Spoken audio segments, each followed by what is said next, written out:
Namaste and good morning, everyone. Let's start the class with some prayers. Om Guru Brahma, Guru Vishnu, Guru Devo Maheshwara, Guru Sakshat Parbrahma, Tasmai Shri Guruve Namaha. Om Bhubhuva Swaha, Tatsavitrvarenayam, Bhargo Devasya Dhimahi, Dhiyo Yo Naha Prachodayat. Asto ma satgamya, tamso ma jyotirgamya, mrityorma amritam gamya. Om sehna bhavatu, sehna bhunaktu, seviryam karvavahi, tejasvi navaditamastu, ma vidvishavahi. Om shanti shanti shanti. Om. We finished first two chapters of Prashnopanishad last week.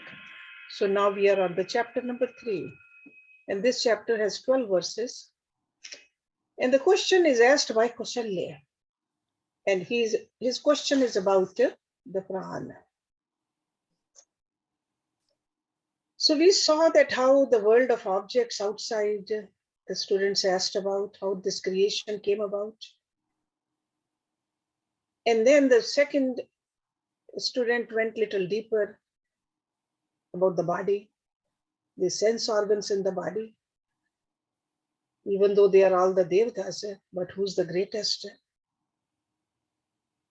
So now we see this third student, Kausalaya, is going even deeper. Okay? So it's like from the outside world going inward. So let's look at the very first verse. Ath henam Kausalya aswailana prach bhagwan kut esh prano jayate कथम अया तस्मिन् शरीरे आत्मनं वा प्रविभज्य कथम प्रतिष्ठते केन उत्क्रमते कथम बाह्यम अभिध्यते कथम अध्यात्म इति. Ath means then. That means after this second question, answer to the second question, then he means indeed, enam means him. Him means the Rishi Kumar, the Guru. Kausalya Ashvalayana. So that is the name Kausalya. Kausalya is a son of Ashval. This is what this Ashvalayana means. Okay? So just like a son of Vasudeva is Vasudeva. So Ashvalayana. Prach asked Bhagwan, Lord, Kutaha. Kuta means where. Eshaha, this. Pranoho, that's a prana, the vital energy.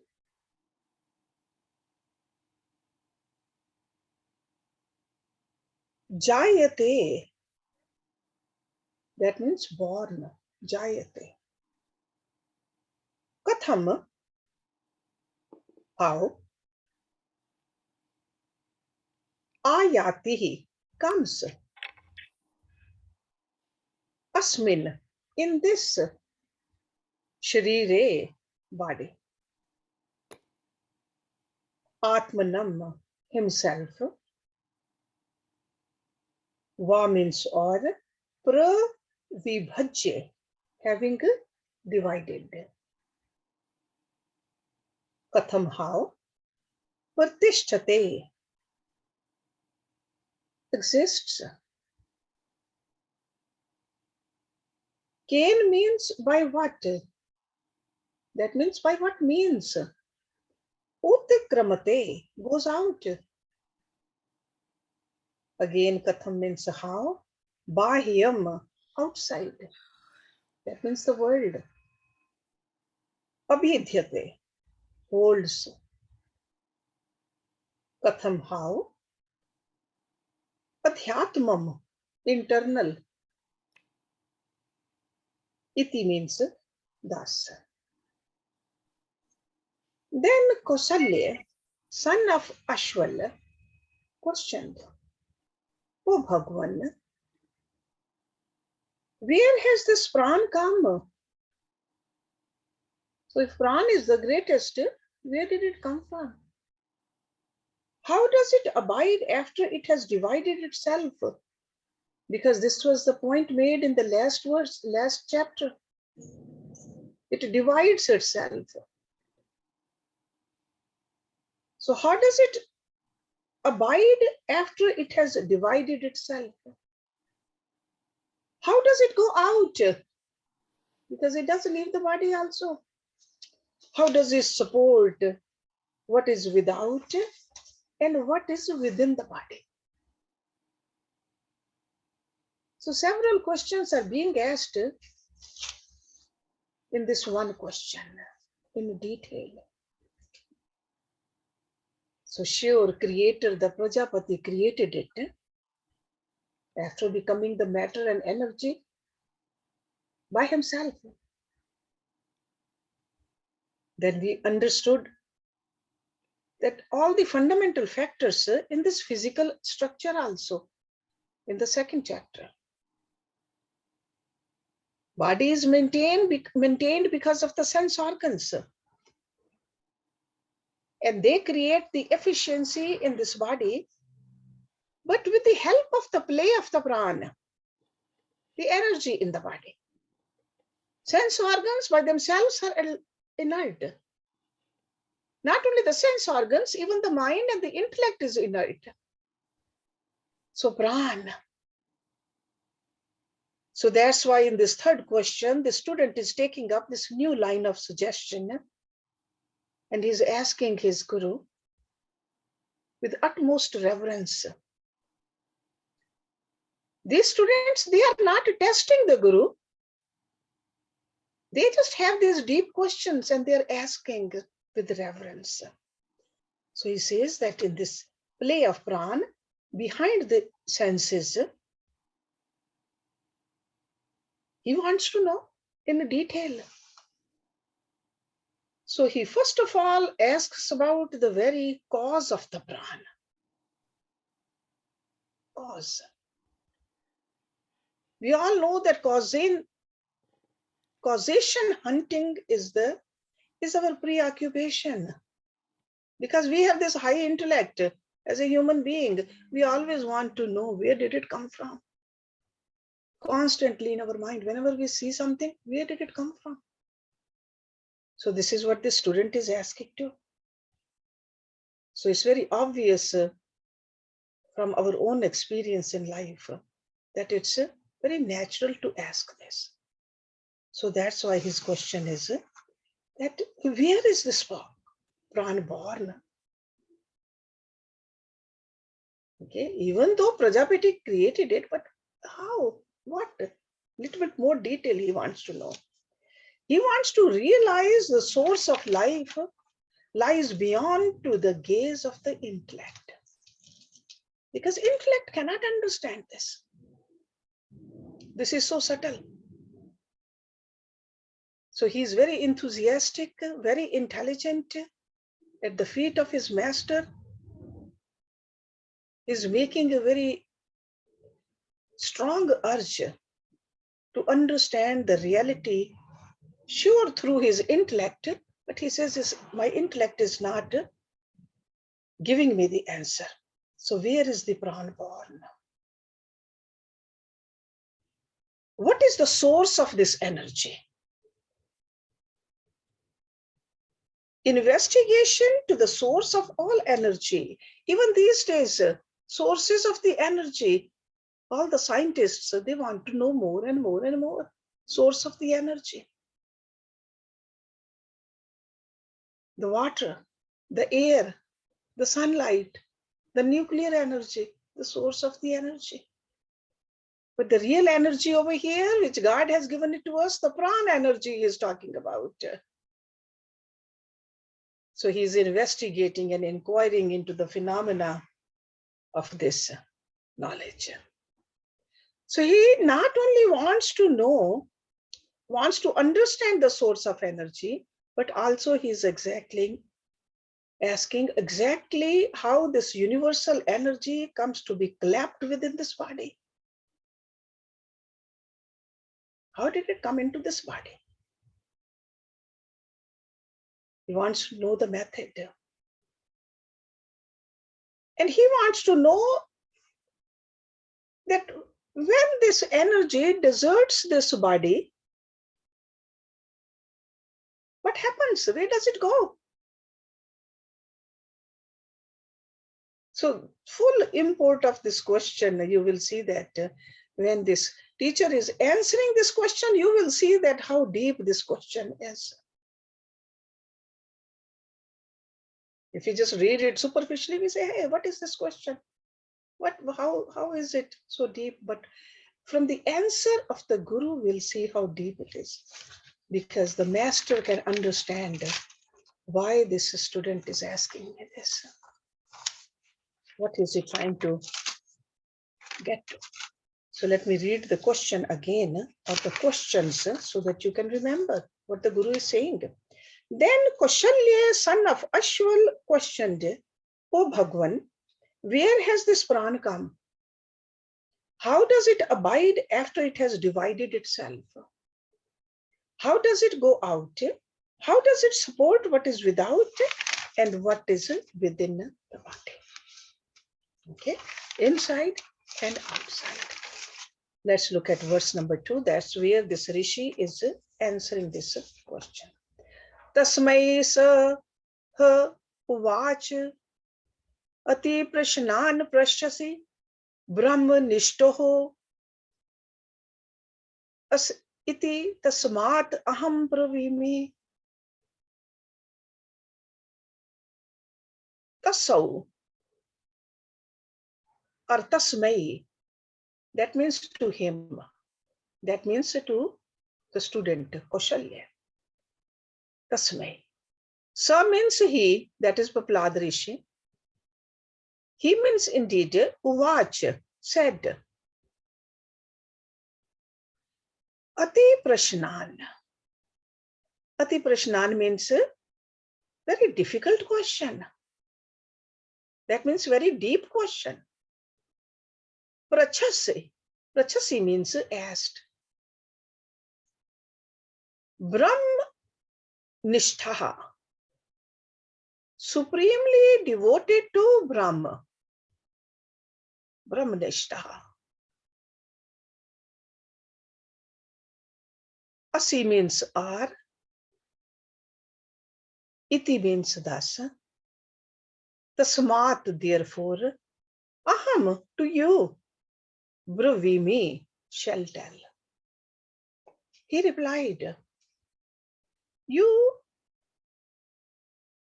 asked a question which is very difficult. That means the question is about the transcendental matter. Something very deep. Then he says, because you are a sincere inquirer and a good practitioner in the spiritual values, you are a fully Brahmanist. And he says, I will explain it to you. He is not only saying that I will tell you, but he is also congratulating this student. So these are not just a simple questions these students are asking to a teacher. Because if you remember, they reached at the feet of the Guru. They did ask him that please tell us some of the questions we have. And what did the teacher say? Stay here in the ashram. Do some tapasya. Do some seva. Purify yourself. And after a year, you can ask, and if I have the answers, I'll tell you. So that's why he must have watched them for the whole year. How sincere these students were. That's why he is congratulating this student. That you are a Brahmanist. You are not just asking the questions for the sake of asking. You are asking the question because you really want to know the truth. If the student has done its part, it becomes a duty of the teacher to explain. That is the Vedic culture. No guru will just hold back the knowledge, but the student has to be ready to. So he says, you are ready and I will tell you. So this is done over here. So he says that your question being an inquiry into the very source of energy. You are asking for a factor which is not within the limited finite scope. That's why I said that this is a transcendental matter. Ordinary mind cannot think about it, cannot touch upon it. Material science has not reached there. Material science, even the equipment is material. This is something beyond material. So that's why this question takes us to the realms beyond. So if the answer is to be given, the teacher will have to discuss about the pure consciousness.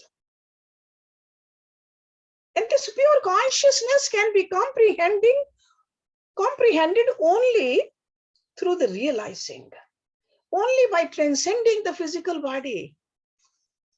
But if you are so focused on the physical body, mind and the intellect, we really cannot understand it. The rishis, they understood that. They were very tolerant. They had a very liberal view also, because they knew that in order to teach this great truth to the unprepared student, it will waste their time and it will waste Guru's time also. That is the reason he had them go through 1 year of tapasya. So that they know what the seva is, what faith is, what tapasya is, all of it. So they are well established in their mental and intellectual qualities of concentration and diligence in pursuit of the necessary knowledge of the primary lessons. And also detachment from this world, which is a vairagya. Back then, living in the ashram was not like today's yoga centers. That was a tapasvi's jivan. Sometimes you get food, sometimes you don't even get food. Whatever is available, you just eat that little bit and drink water to satisfy your hunger and meditate day and night. So these students, they prove to be the fittest seekers. So Piplad Muni is saying, I will explain to you. Okay. So importance of the early sadhana or the urgency of the sadhana in truthfulness, austerity, self-control, and faith. That's what we learned earlier. Okay. So if we want to realize this truth, we got to keep that in mind too. Is our life based upon the truthfulness? Or we just fake it all the time? Justify our lies also, our hypocrisy also, austerity. Is our life a life of austere? Do we have control over our senses? Or are we slave to the senses? Because if you're slave to the senses, then there's no realization. And then ultimately we have to have faith in it. Without faith, we cannot see this. Okay, so this is this verse itself tells us quite a bit. For ourselves, not just for these Rishi Kumars, it's for us also. Then Piplad Rishi says, Atman esh prano jayate. यथेशः पुरुषः छायेत अस्मिन् एतत् दातं मनोकृत्ना अयाति अस्मिन् शरीरे. Atman, from the Atma. Eshaha, this. Pranaha, prana. Jayate is born. Yath, yatha means as. Eshaha, this. Purushe, a man. Chaya, shadow. Etasmin, on this, the Atma.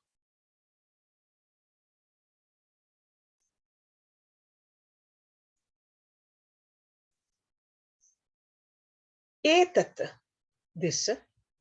Mano kriten, by the act of the mind.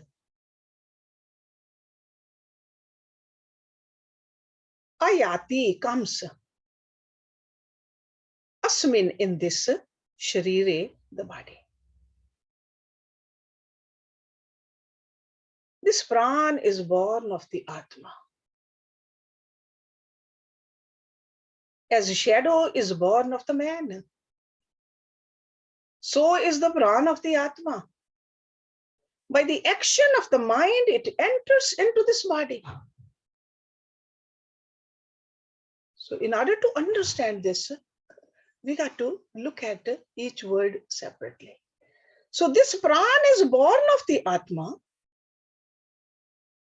as a shadow is born of the man, so is the pran of the Atma. By the action of the mind, it enters into this body. Because he asked, how does it enter? By the action of the mind. Manokritna. So he is trying to answer the question by one, all those separate questions. So very first question was, from where does the energy rise up?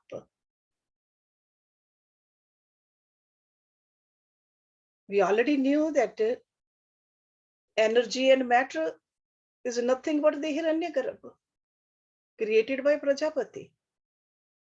Hiranyagarbha is what? The total mind. So the question restated would be, from where does the mind rise? The answer given here by Rishi Kumar is that it rises up from the Atma, pure consciousness. That life spark in each and every one of us. But we got to understand this. What is he saying? Born out of. Because we say that Atma doesn't do anything. Atma is just part of God. Just remember, if you have a tub of water during the daytime and sun is lighting, sun is up there and you look at the reflection of the sun in the water. Somebody will say, where did the sun come from? It was born out of water. Was it really born out of water? No. So in the same sense, he is saying it. Reflection of the sun in the water does not reduce the sun up there.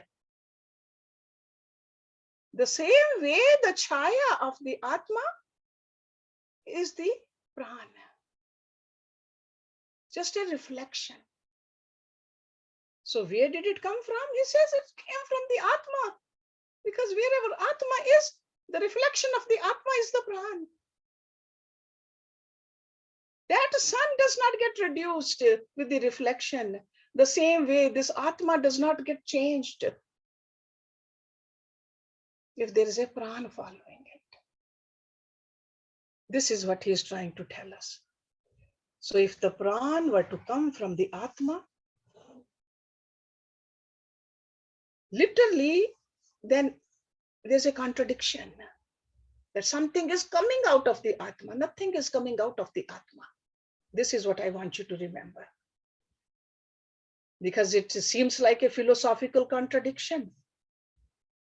But when you understand the deeper significance of it, there's no contradiction.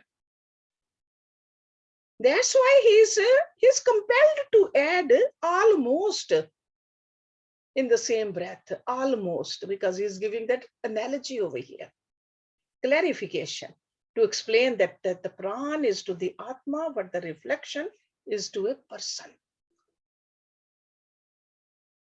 Because when we are going and reflection is in the back,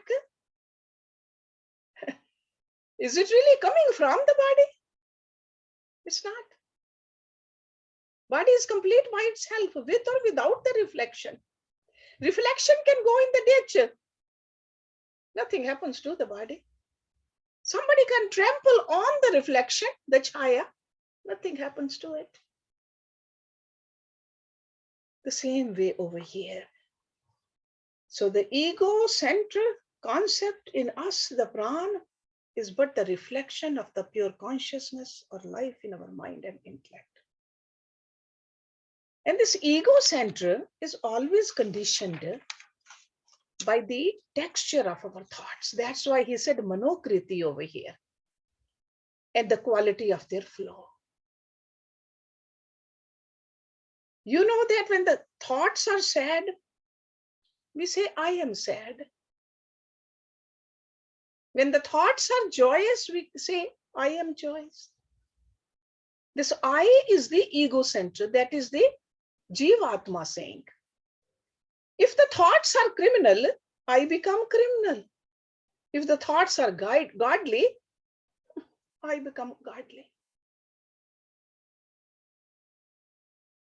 So this ego center has been created certainly out of the Atma, but at the same time, the ego has not got any independent existence. Okay, so this manokriti word, I'm trying to explain it to you. The divine spark in us, our own self, is the one which is giving the life to all of this. So prana is the shadow of the Atma. Prana is the shadow of the Atma. This is what he's saying. A reflection cannot improve upon the original. It is always a faithful reflection of the object when the reflective medium is plain and smooth. So reflection entirely depends upon the reflecting medium. If the mind and intellect are without any kind of a dirt, impurity, and it's steady, the reflection should be true to the original.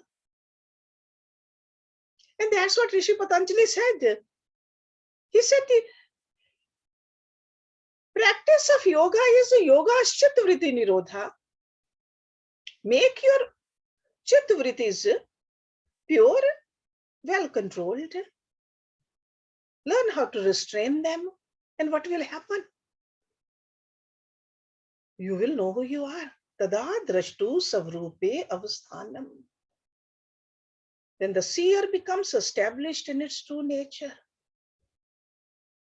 This is what happens.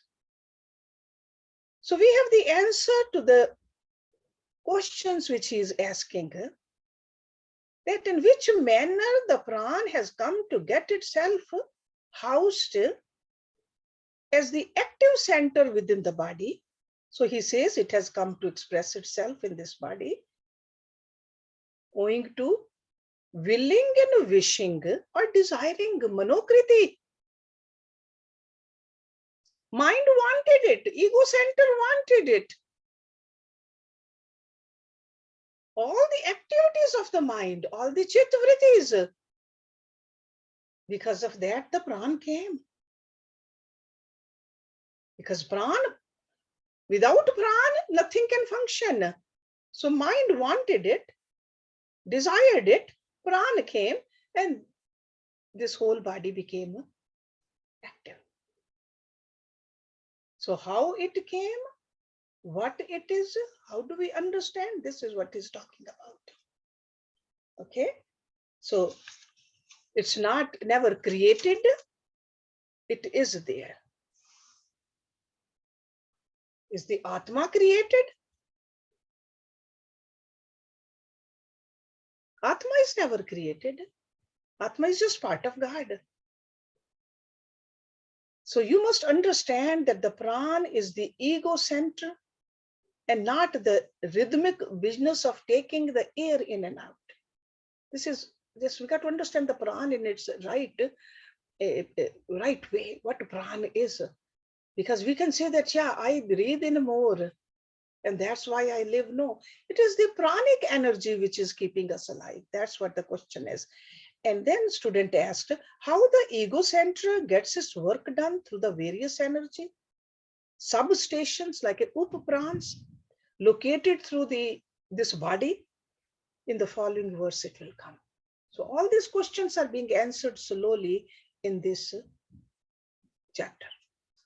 Okay. So let's look at, in fact, several verses after this, you will see that upaprans he's talking about.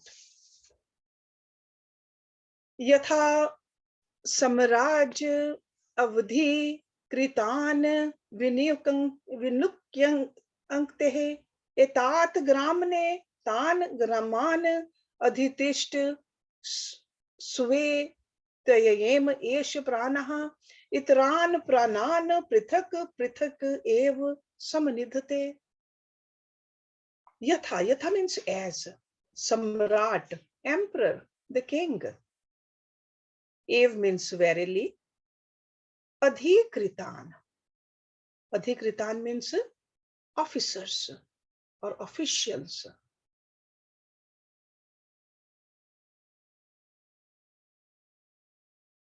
We niyunkate. That means orders. Or he establishes them in the certain duties. Okay, niyukt karna. Etan, these, graman, villages. And again, etan, graman. So it's like several different villages. Adhitishtsva, reside in and rule.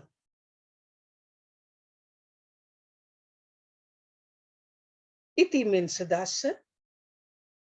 Evam means so. Esha means this. Pranaha, prana. Itran, other pran. Prans. Prithak, prithak. That means separately. Some nidhyate, engages. He says, as the king appoints his officers, saying to them, reside here and govern these villages. Like you are the head of these villages. So does the pran assign the other assistant prans, each to its separate department of activity. So it's like a main pran and then the upaprans. He just puts them over there, says, you do this, you take care of this function, and you take care of this function. So the nucleus of all activities and energy in the body is the main pran he's talking about over here, which gets its work done by the upaprans, just as the king. See, back then it was a king, so these days it could be the president, and the president have the whole cabinet for him. Those people. So it's like a chief person and the subordinates, other ministers. Each one of them, ministers in turn, gets his work accomplished through the various departments. So the main activities of the body together constitute what is generally known as the activities of the living human being. Okay, and they can be classified under 5 different categories. And he'll go through each category separately. So king appoints his governors, collectors in various provinces. The same way, each pran has got its own definite jurisdiction and its department works strictly in the obedience of the sacred law. They take care of only their part. So this is like an analogy he's using, the samrat and his subordinates over there. So, and another thing, remember, these people are in our body, the prana, they don't act for their own sake. but for the glory of the king or the state. Like in a company, whether it's a president or a vice president or the other officers, they work for the betterment of the company. The same way, all these prans are working for the betterment of the body. Okay, so the up-prans are functioning in the various provinces of the body to contribute the maximum to the total experience. Now let's look at verse number 5. He's trying to explain the apan to us and the pran. And then later on, or in the same one, he's explaining the saman also. You're all familiar with these 5 prans: pran, apan, saman, vyan, and udan. Okay, this is what we are learning over here in this particular language. Payu upasthe apanam chakshu shrotre mukh nasikabhyam pranah swayam pratisthate madhye tu samanah esh hi ut tamannam samam nyayati tasmat etah sapt archisho bhavanti. Payu upastha, organs of excretion and procreation, okay, or generation. The organs, payu and upastha. What is there? Apanam, apan. Chakshu, shrotre, in the eye and the ear. Mukh, nasika, bhyam, along with the mouth and nose. Pran. Swayam means himself. Pratisthate, exists. Madhye, in the middle. Tu means but. Samanaha, saman. Eshaha, this. This means this is saman. He means as. Etat, this. Hutam, eaten. Annam, food. Samam, equally. Nayati, carries. Carries means distributes. Tasmat, from that pran. Etaha, these. Sapt archishaha, the 7 flames. Bhavanti, become. As pran dwells in the organs of excretion and procreation, and the pran abides in the eyes, mouth, and nose, in the middle this saman functions, distributing the food equally. So it doesn't keep it all by itself, for itself, distributes it everywhere, and the 7 flames are fed from it. Again, beautiful analogy. So Rishi is giving a list of names of different pran officers and the location of their individual district headquarters, if you want to call it, for the respective functions.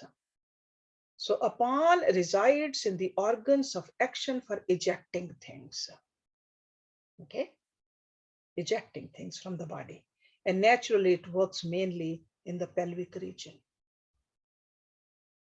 So its main fields of activity are anus and reproductive canal. And the pran functions in the face mainly, eyes, ears, and nose, responsible for the instructions of knowledge also, so that the function is done efficiently and effectively, because the intellect is connected with it. So in the upper extremity, the pran functions, and in the lower portion, the apan is active. That's how you should understand. And in the area between these two, constituted by the belly mainly, we have the saman. Okay, because food goes there and it says it distributes that evenly everywhere. So digesting the food materials, swallowed down, distributing the nutritious essence equally and efficiently at all parts of the body. If any part of the body is particularly overworked, it is the duty of the saman to see that food is rushed to that area. So saman does that. Very efficiently it takes care of it. So as a result of the untiring activities of the saman, the 7 flames proceed from it. Untiring. What are the 7 flames? The 7 main holes in our head. Those are the 7 flames. 2 ears, 2 eyes, 2 nostrils, and 1 mouth. 7 flames. Through each one of them, a particular kind of special light shoots out. That's why it's called flames. There's an illumination in them. So to consider these powers of perception as 7 flames emerging through the 7 holes, it is so poetic actually, if you look at it. Beautifully said that, hey, energy is coming from the saman. We really don't, we all know this. We experience it. Eat this kind of a food and your hearing will become better.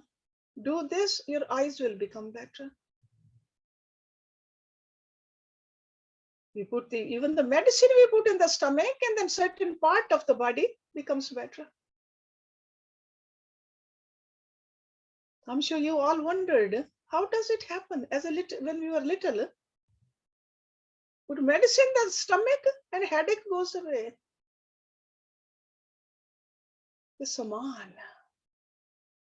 They're all doing their job so perfectly if we let them. Okay, so let me read it again. As apan dwells in the organs of excretion and procreation, and the prana abides in the eye, mouth, and nose, in the middle that saman functions, distributing the food equally, and the 7 flames are fed from it. And I'm sure it's clear to you now. We'll start our next week's class with verse number 6. That's where he's further explaining the Vyan also and the Udan also, the other 2 prans. Okay, so 5 prans. Memorize these. Pran, apan, saman, Vyan, and Udan. Okay, very simple terms. Okay, so 5 of them.